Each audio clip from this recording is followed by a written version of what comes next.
En Clarence Williams Tush gardait un secret si sombre que même ses amis les plus proches ne l'ont jamais su. Tout a commencé quand il avait 6 mois et que sa mère a disparu sans laisser de traces. Puis est venue l'enfance, passée à vivre au-dessus d'une maison funéraire, à passer devant des corps chaque jour. Mais que n'était pas le pire?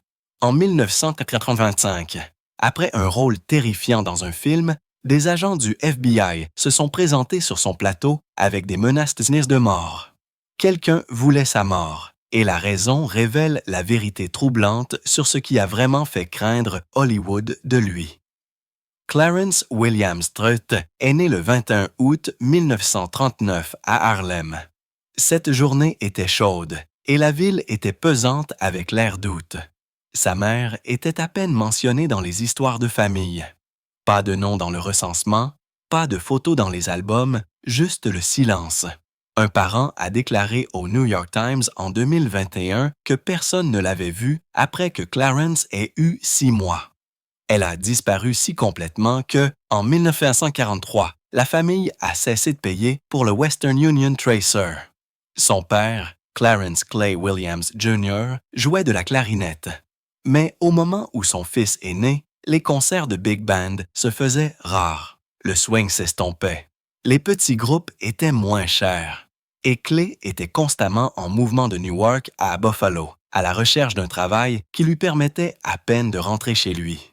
Il était absent la majeure partie de l'année. Le bébé a donc été laissé aux parents de Clay. Clarence a dit plus tard que sa mère ressemblait à une photo qui s'était envolée dans une tempête de vent. C'est ainsi qu'il a empêché les journalistes d'en demander trop quand il est devenu célèbre. Mais, enfoui sous toute cette perte, il y avait quelque chose d'inattendu. Ses grands-parents étaient de la royauté du jazz. Clarence Williams, son grand-père, a écrit « Tain't nobody's business if I do » et « Baby, won't you please come home ». Sa grand-mère, Ava Taylor, chantait du blues dans les salles de vaudeville et remplissait les théâtres à Londres. Dans les années 1930, la musique de son grand-père rapportait environ 40 000 $ par an, ce qui représenterait aujourd'hui plus de 800 000 $. Il vivait dans une maison en pierre brune de 13 pièces dans le Queens. Des légendes comme Bessie Smith et Sidney Basher s'arrêtaient. Même un adolescent, Fats Waller, a un jour dormi sur leur canapé pendant 1 mois, mais ils n'ont jamais affiché leur richesse. Les chèques de redevance arrivaient dans des enveloppes ordinaires. Les voisins ne le savaient jamais. Grâce à cet argent discret, Clarence a pu étudier le théâtre à l'American Negro Theatre de Harlem. Alors que le monde pensait qu'il n'était qu'un enfant de plus venant d'un quartier difficile, une histoire de famille s'est toujours démarquée. Clarence avait une grand-tante nommée Ellen. Elle était organiste d'église et jouait les offices du dimanche à la chapelle de la prison de Rikers Island. Chaque semaine, elle apportait des livres de cantiques et des menthes poivrées cachées dans son banc d'orgue. Mais à l'intérieur de ces bancs, les prisonniers avaient secrètement emballé des inhalateurs Vicks et du sirop contre la toux à la codéine. Elle ne le savait pas. Les hommes faisaient semblant d'être malades. L'arnaque a duré jusqu'en 1954, lorsqu'un gardien a finalement vérifié la cargaison. Ellen était stupéfaite. Elle n'a jamais été accusée, mais elle est retournée s'excuser. Clarence l'a accompagnée. Il avait 14 ans. Il a dit que ce voyage était la première fois qu'il comprenait ce que cela signifiait d'être innocent et coupable à la fois. Cette idée est restée avec lui et est apparue plus tard dans presque tous les rôles qu'il a joués. Vivre au-dessus de la maison funéraire signifiait que Clarence s'était habitué à des choses que la plupart des enfants ne voyaient jamais. Sortir les poubelles signifiait passer devant des cadavres cousus et silencieux sous des draps Subira blancs. Harlem était violent à cette époque. 3 victimes d'homicide par semaine passaient par cette morgue. Il a vu des blessures par arme blanche avant d'apprendre à prendre le métro. En 1950, après un incendie, il a regardé 8 minuscules cercueils alignés. Il n'a jamais oublié ça. Il a dit que l'image avait brûlé son propre film noir dans sa tête. Il n'a plus jamais bronché devant le sang, ni à l'école, ni sur scène. Les directeurs de casting dans les années 1960 ont dit que son regard avait l'air radioactif. Ils appelaient ça la méthode de jeu. Mais quand il a parlé à sa co-star Peggy Lipton, il lui a dit que cela venait de la mémorisation des visages d'hommes dont leur propre mère ne voulait pas.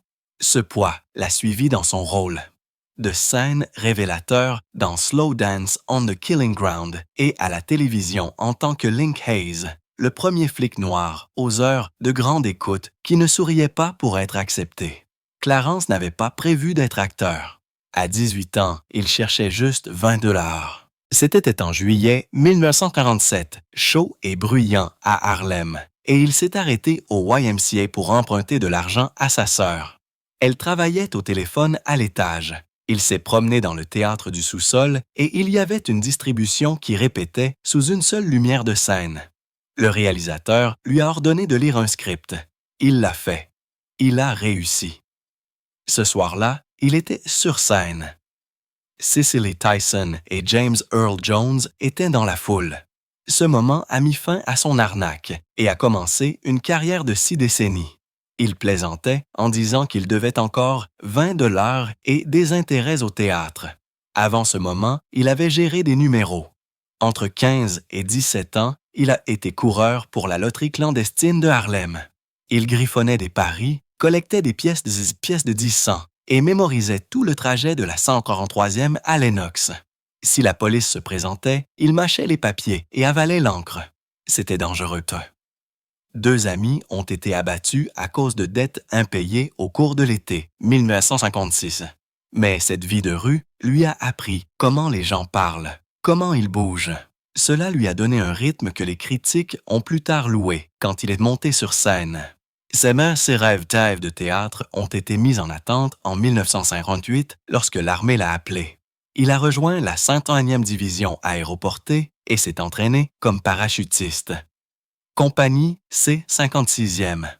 Infanterie, les Screaming Eagles, la même unité qui a sauté en Normandie pendant la Seconde Guerre mondiale. Clarence a effectué 32 sauts, dont 3 de nuit avec tout son équipement. Il a gagné ses ailes et un insigne de Pathfinder. Il a dit que l'armée lui avait appris à respirer, à attendre et à frapper, qu'il s'agisse de tirer sur un cordon de parachute ou de prononcer une phrase. Il a été libéré en février 1960 et a fait de l'autostop directement vers New York. En 1964, il avait 25 ans et se tenait sous les projecteurs de Broadway. Il a été nominé pour un Tony Award pour Slow Dance on the Killing Ground. Il jouait un vagabond nommé Randall, sombre et imprévisible. Les critiques ont dit que son monologue à la fin était si intense qu'on pouvait entendre le néon bourdonner dans le silence.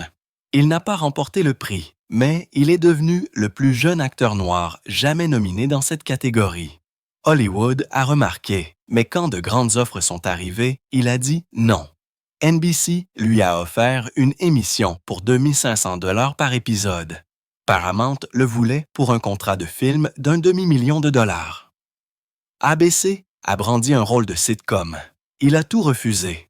Il a choisi la scène à la place. L'épice ne payait que 125 $ par semaine, mais il s'en fichait. Il a dit qu'il préférait jouer des rois pour des cacahuètes que des acolytes pour de l'or. Puis vint The Mod Squad.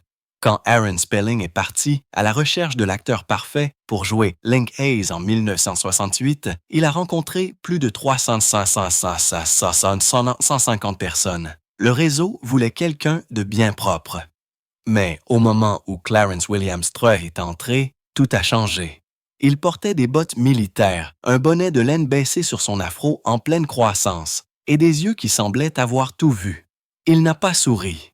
Il n'a pas joué la sécurité. Bill Cosby venait de le voir jouer dans Slow Dance on the Killing Ground et a appelé Spelling discrètement. Il lui a dit « Si vous voulez de la foudre sur film, c'est votre homme. » Spelling a écouté.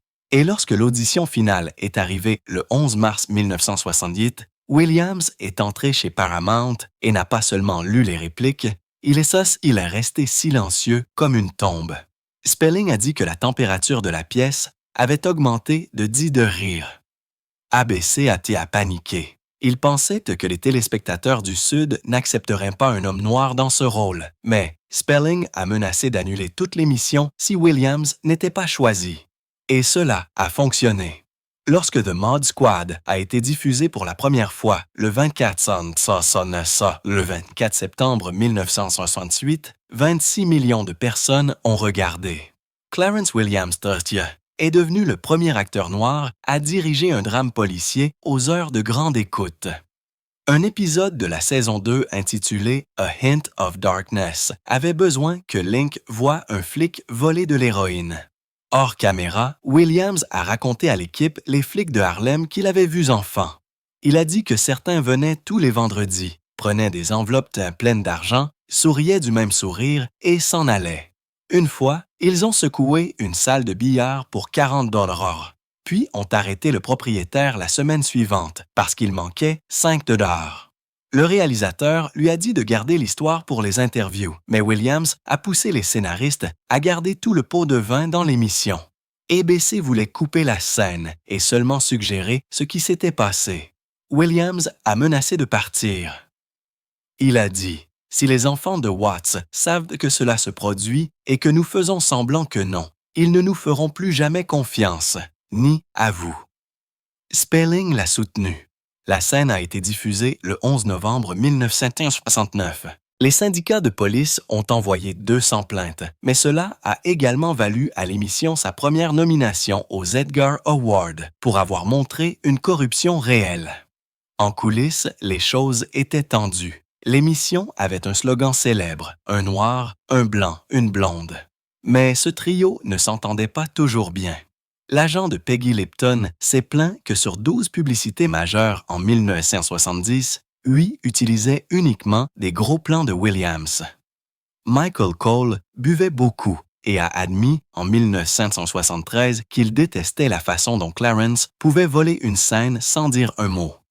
Pendant le tournage, le 2 juin 1971, Cole a poussé Williams pendant une prise et l'a envoyé voler au-dessus d'un garde-corps. Le tournage a été interrompu pendant 2 heures.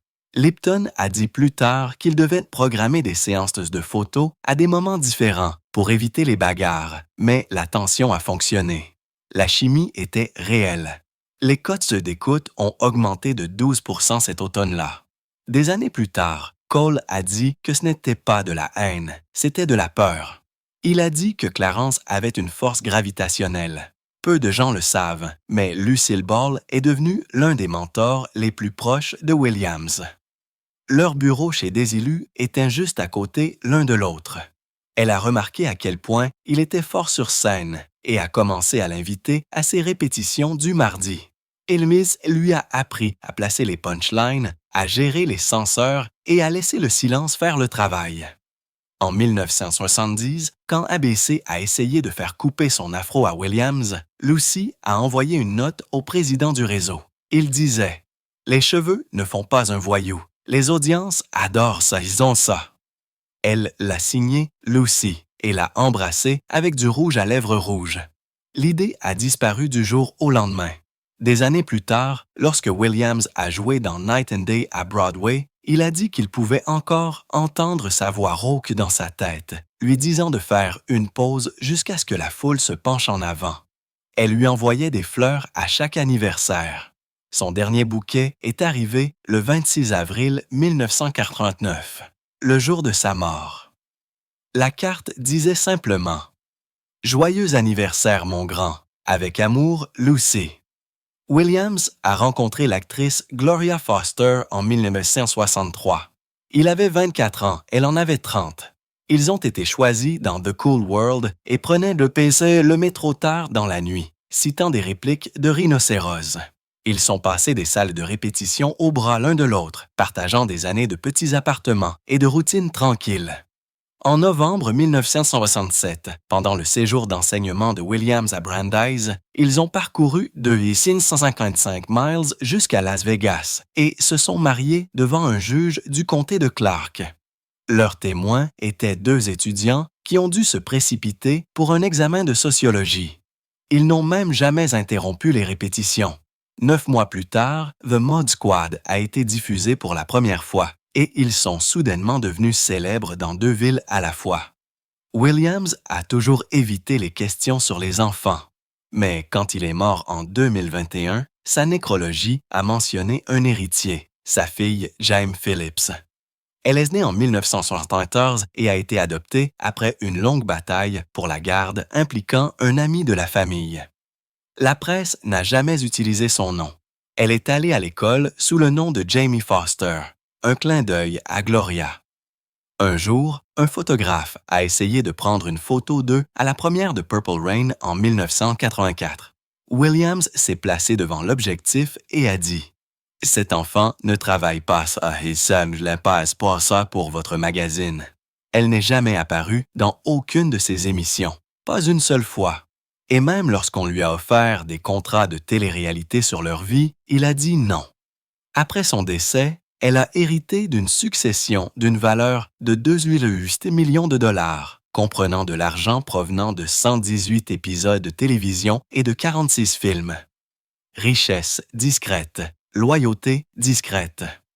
En 1969, Williams a convaincu les producteurs de laisser Foster jouer dans The Mod Squad. Elle jouait une pianiste de jazz aveugle traquée par des tueurs.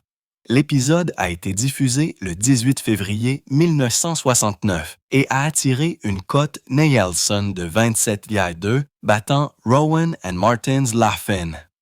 Les téléspectateurs ont adoré. Plus de 3000 lettres sont arrivées. Les censeurs ont débattu de la question de savoir si une scène, où il se tenait la main un peu trop longtemps, était trop intense pour les heures de grande écoute.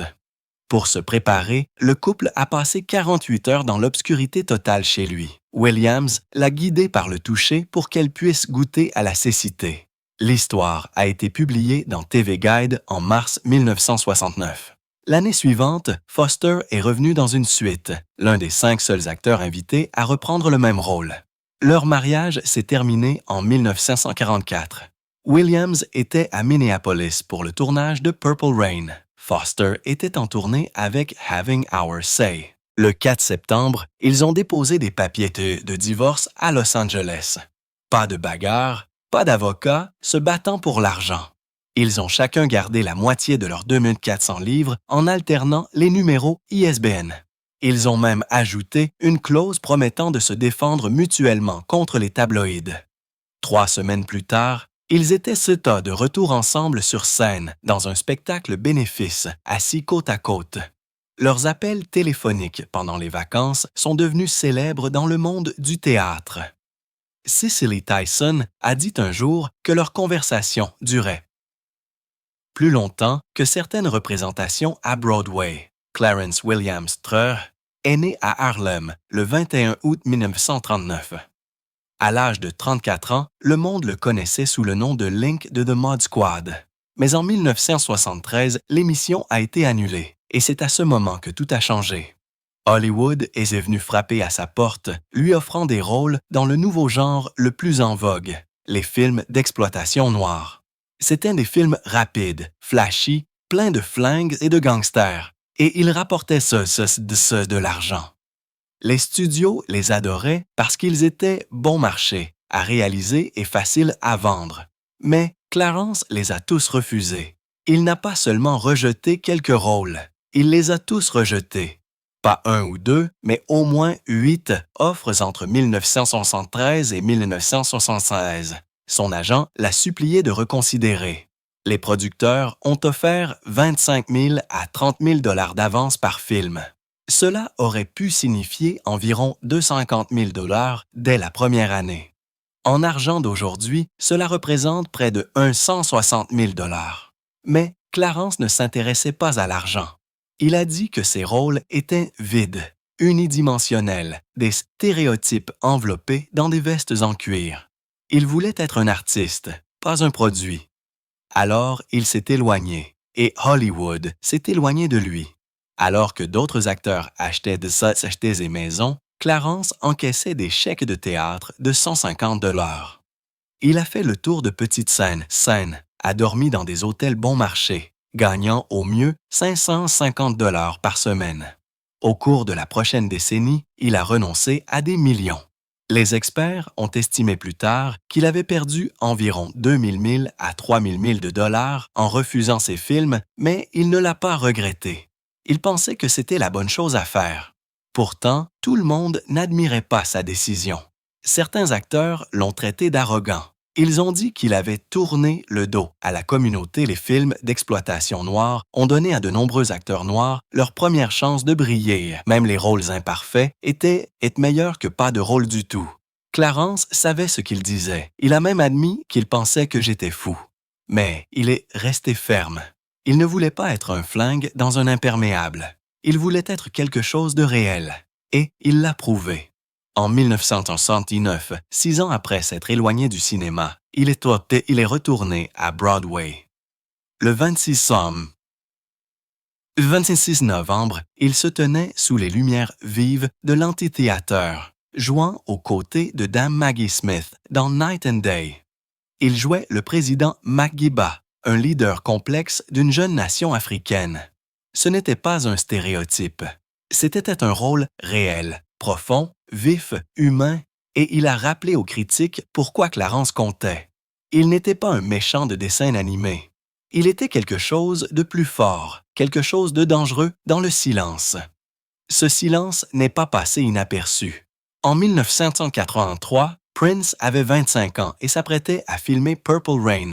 Il a regardé de vieilles rediffusions de The Mod Squad et a vu quelque chose dans les yeux de Clarence. Douleur, pouvoir, rage silencieuse. Prince a dit « Ce type peut me briser avec ses yeux. Engagez-le. » Alors ils l'ont fait. Clarence a accepté, mais à une condition. Il utiliserait une vraie douleur. Il a replongé dans sa propre vie, dans des souvenirs de sirènes de police à Harlem et d'un oncle violent en 1958. Puis, il s'est enfermé dans un hôtel de Minneapolis. Pas d'appel, pas de contact, juste de la musique. Des nuits tardives et un silence obsédant. Lorsque la scène du piano au sous-sol a été filmée le 27 novembre 1983, elle a laissé l'équipe sans voix. Une prise était si intense qu'elle a fait pleurer Prince. Une autre a cassé les touches du piano. Clarence n'a jamais élevé la voix, mais personne ne pouvait détourner le regard. Puis est venu l'appel qui l'a fait revenir pour de bon. Le 14 janvier 1945, le réalisateur John Frankenheimer lui a envoyé une copie de 52 pick-up avec une note disant « Bobby Shea, Clarence ou personne ». Le lendemain, Clarence était dans un avion pour Los Angeles. L'audition était censée durer 30 minutes. Elle a duré 3 heures. Ensemble, ils ont construit Bobby Shea, un tueur qui ne criait jamais, ne bronchait jamais et parlait en rime comme une chanson de bébé tordu. Clarence a pratiqué chaque ligne au rythme d'un métronome, exactement 72 battements par minute, le même qu'un cœur au repos. Frankenheimer a dit aux journalistes que Shea était la mort dans des gants de velours. Dans une scène, Clarence a improvisé une menace en utilisant un ours en peluche géant. Le public a adoré. Les critiques l'ont qualifié de terrifiant. Le film n'a rapporté que 5,2 millions de dollars, mais sa performance est devenue légendaire. Frankenheimer ne s'est pas arrêté là. Entre 1986 et 2000, il a choisi Clarence dans 4 films. À chaque fois, Clarence n'était pas seulement un personnage. Il était une force, un règlement de compte. Dans George Wallace, il jouait un majordome qui parlait à peine, mais disait tout avec un regard. Dans Reindeer Games, il est devenu un fantôme en uniforme de sécurité, hantant les riches et les insouciants. Frankenheimer a dit que Clarence portait Harlem dans sa silhouette. Et quand il est apparu à l'écran, l'histoire a changé. Il est devenu un miroir qui a forcé l'Amérique blanche à se regarder. À travers 4 films en 14 ans, Clarence a eu moins de 50 minutes de temps d'écran total. Mais il a laissé des cicatrices. Il n'a pas cessé de défier les gens. En 1992, il est apparu dans Deep Cover en tant que détective Gerald Carver. Il n'était à l'écran que pendant 14 minutes, mais ces 14 minutes portaient le poids de l'écriture. Clarence lisait le livre de Jérémie tous les jours. Il assistait aux offices religieux de 5 heures du matin. Sur le plateau, il citait des versets avant les scènes. Lawrence Fishburne a dit que travailler avec lui, c'était comme être un second rôle de Shakespeare. Dans un moment puissant, Clarence a ajouté une ligne du psaume 84-23 juste avant d'armer un fusil de chasse. Ce n'était pas dans le scénario, mais c'est resté dans le film et ça a frappé fort. Puis vinrent Tales from the Hood. En 1995, Clarence a joué Monsieur Sims, un directeur de funérarium avec des secrets dans chaque cercueil. Mais les moments les plus effrayants n'étaient pas scénarisés. Ils venaient de l'enfance de Clarence. Il se souvenait d'un entrepreneur de pompes funèbres nettoyant la saleté des ongles d'un cadavre. Il se souvenait de sa grand-mère s'arrêtant avant de toucher les touches de l'orgue. Il se souvenait du silence. Il a tout utilisé. C'est pourquoi le film semble toujours réel. Pas à cause des monstres, mais à cause de l'homme qui savait à quoi ressemblait la mort. Au début, le film a fait un flop. Il n'a rapporté que 1,8 à 8 millions de dollars et a disparu des salles de cinéma. Mais les gens l'ont trouvé sur cassette lors de projections de minuit. Lentement, il est devenu un classique culte. Jordan Peele a qualifié la performance de Clarence de preuve que l'horreur pouvait dire quelque chose de plus profond. Aujourd'hui, les professeurs de cinéma projettent Tales from the Hood à côté de Get Out. Ce qui semblait autrefois petit est maintenant considéré comme un point de départ. Et au cœur de tout cela se tient Clarence souriant avec un cigare, sifflant une marche funèbre. Tout le monde ne pouvait pas le séparer du rôle. Entre juillet et septembre 1995, Universal Studios a reçu 9 lettres. Elles menaçaient de remettre le croque-mort sous terre. 3 enveloppes contenaient de la poudre blanche. Il s'est avéré qu'il s'agissait de poussière de plâtre, mais le FBI s'est impliqué. Ils ont ouvert une enquête. Ils se sont même présentés sur le plateau de Hood'em en 1997 pour avertir Clarence. Il a ri, il a dit « Si vous me confondez avec M. Sims, peut-être avez-vous besoin d'un croque-mort plus que moi. » En 2000, un thriller enneigé appelé Reindeer Games est sorti en salle. Il mettait en vedette Ben Affleck et Charlize Theron, mais c'est Clarence Williams III qui a ouvert le film et a discrètement volé la vedette. Il a joué un détenu fatigué pendant une scène de jeu de cartes sombres et ce qu'il a fait n'était même pas dans le scénario. Il a improvisé chaque prise. Ben Affleck a dû suivre le rythme, s'ajuster sur le champ. Lorsque la prise finale a été terminée, toute l'équipe a éclaté en applaudissements. Ce moment est toujours sauvegardé sur le commentaire du DVD. Williams a plaisanté plus tard en disant que l'ascension d'Affleck à Hollywood montrait à quel point le privilège invisible se ressent lorsqu'on est celui qui le porte. Cette phrase n'a jamais été incluse dans les transcriptions de presse officielles, mais les journaux l'ont quand même reprise. Quand Williams parlait, les gens écoutaient. Le film n'a pas battu de record, mais cette courte performance a rappelé à tout le monde que Clarence n'avait pas besoin de beaucoup de temps d'écran pour laisser sa marque. En 2004, il a obtenu une nomination légère de TV Land. C'était pour quelque chose d'inattendu, ses cheveux. Plus précisément, son afro des années 1960. Au début, cela ressemblait à une blague, mais ce style avait autrefois bouleversé les choses.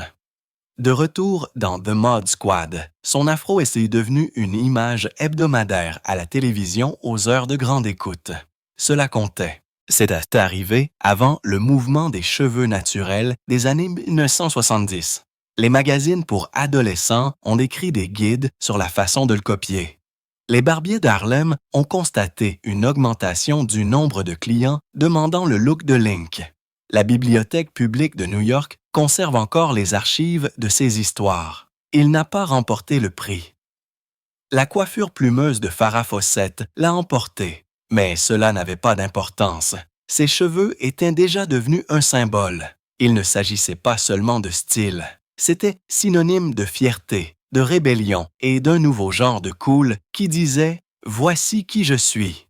Les sociologues disent maintenant que ses cheveux ont aidé à ouvrir la porte à d'autres. Angela Davis, Solange Knowles, des personnes qui ont redonné de la puissance aux cheveux texturés. Tout a commencé avec un look qui osait être honnête. En 2005, Williams a fait quelque chose que personne n'avait vu venir. Il a rejoint un dessin animé de Disney, American Dragon, Jake Long. Il a prêté sa voix à Counselor Andom, un dragon millénaire sous forme humaine. Pour quelqu'un qui jouait généralement des rôles sérieux dans des drames sombres, c'était un nouveau territoire. Mais il ne l'a pas pris à la légère. Il est entré dans ses séances vocales avec une histoire complète en tête. Il a même demandé au scénariste d'ajuster les répliques qui semblaient trop modernes. Il voulait que Andom se sente ancien. Il a ralenti le discours du personnage, ajouté de longues pauses. Cela a fonctionné. Les enfants qui regardaient cela le 6 samedi 10 matin n'ont pas seulement entendu un dragon, ils ont ressenti le poids de 1000 ans. L'émission a attiré 2 à 3 millions de téléspectateurs au cours de sa première saison. Cela signifiait que plus de gens ont entendu la voix de Clarence là-bas que dans tout ce qu'il avait fait depuis que The Mod Squad était en syndication. Il venait d'atteindre une toute nouvelle génération et il partage toujours ses moments en ligne. Des cadeaux et des citations étiquetées sagesse de conseillers. Ce dessin animé a donné une bouffée d'air frais à son héritage. Puis, en 2013, est venu son dernier rôle au grand écran. C'était dans The Butler, un film de Lee Daniels. Clarence a joué Maynard, un majordome d'hôtel calme et plus âgé, qui a pris un jeune Cecil Gaines sous son aile. Il n'était pas beaucoup dans le film, seulement 2 scènes, mais elles comptaient. Cette fois, il n'était pas bruyant, il n'était pas intense. Il était stable, chaleureux, sage. Les critiques ont remarqué le changement. Après des années à jouer des hommes audacieux, parfois en colère, voici un pilier de force tranquille. Daniels a même modifié le calendrier de tournage pour lui afin que l'acteur de 73 ans n'ait pas à endurer la chaleur de la Nouvelle-Orléans. C'était le moins que nous puissions faire pour une légende, a-t-il dit. Lorsque le film est sorti en août, il a dominé le box-office. Pendant 3 semaines consécutives, il a conservé la première place. Au final, il a rapporté 167 millions de dollars sur un budget de 30 millions de dollars. Clarence a pris sa retraite d'acteur 5 ans plus tard. Ce rôle était son au revoir et c'était parfait. Il avait une réputation, pas seulement pour son jeu d'acteur, mais pour le sérieux avec lequel il le prenait. Sur chaque plateau, il connaissait ses répliques mot pour mot. Il s'attendait à ce que les autres fassent de même. Dans le film Sugar Hill de 1993, il a un jour réprimandé une co-star pour avoir gâché l'argot de la rue. « Êtes-vous venu pour dire des lignes ou pour dire la vérité? » Cette seule phrase a secoué la distribution. Wesley Snipes a demandé plus de temps de répétition après cela. Sur The Mod Squad, il est resté dans son personnage pendant 12 heures d'affilée. Pas de pause, pas de nourriture. L'équipe savait qu'il ne fallait pas manquer leur repère. Il y avait des rumeurs d'amende s'il le faisait. Il était intense, mais il n'était pas cruel. En fait, les gens l'admiraient. Les réalisateurs ont dit qu'il leur faisait gagner du temps. Il a réduit de plusieurs heures les horaires de tournage. Chaque moment où il travaillait était exact. C'est pourquoi un directeur de la photographie l'a un jour qualifié de clap humain. Quand Clarence s'enfermait, toute l'équipe s'enfermait aussi. Au final, il a gardé quelque chose de très privé. Il avait un cancer du côlon, mais personne ne le savait. Pas même les personnes qui l'embauchaient, il n'en a pas parlé publiquement. Pas d'interview, pas de déclaration, il a continué à auditionner même en 2019. Cela signifie qu'il avait déjà subi une chimiothérapie, tout en se présentant toujours au travail. Il ne voulait pas que le monde le voie malade. Il voulait qu'on se souvienne de lui à pleine force, comme Chadwick Boseman a choisi de le faire plus tard. Tous deux ont fait le même choix tranquille. Les médecins pensent que de nombreux acteurs restent silencieux en raison de la dureté des polices d'assurance. Si la nouvelle se répand, les contrats peuvent être annulés. Et Clarence voulait continuer à gagner sa vie. Ses redevances aident maintenant sa fille. Ce silence est également venu de quelque chose de plus profond. Des recherches montrent que de nombreux hommes noirs ne parlent pas de maladie. Il y a de la méfiance dans le système et une peur de paraître faible. Sa dernière fois sur le plateau était en 2017. Quelques mois plus tôt, les médecins avaient trouvé une tumeur. Les personnes de Twin Peaks qui ont travaillé avec lui ne le savaient pas non plus. Certains d'entre eux ont signé des accords de confidentialité. Plus tard, ils se sont exprimés, ont partagé la vérité. Tout cela remonte à une décision tranquille. Il voulait continuer à travailler. Il est décédé le 4 juin 2021. Il avait 81 ans. La cause était le cancer du côlon. Il est décédé à son domicile à Los Angeles. Après l'annonce de la nouvelle, quelque chose s'est produit. Des gens de tous les horizons de l'industrie ont partagé des histoires. Des réalisateurs, des acteurs, des musiciens. Ils ont décrit un homme généreux, gentil, brillant et aussi profondément privé. Rusty Cundiff a dit que son talent artistique et sa fraîcheur étaient inégalés.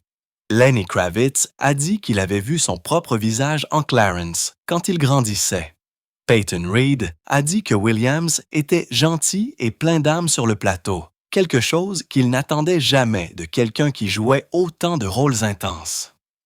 Même la succession de Prince a envoyé ses condoléances, le remerciant pour la performance puissante et effrayante qu'il a donnée dans le rôle du père du chanteur dans Purple Rain. La nécrologie de NPR a déclaré que derrière tous ces personnages sérieux se cachait quelqu'un qui mettait les gens en sécurité. Il n'était pas seulement un dur à l'écran. Hors écran, il était une force tranquille qui élevait les autres.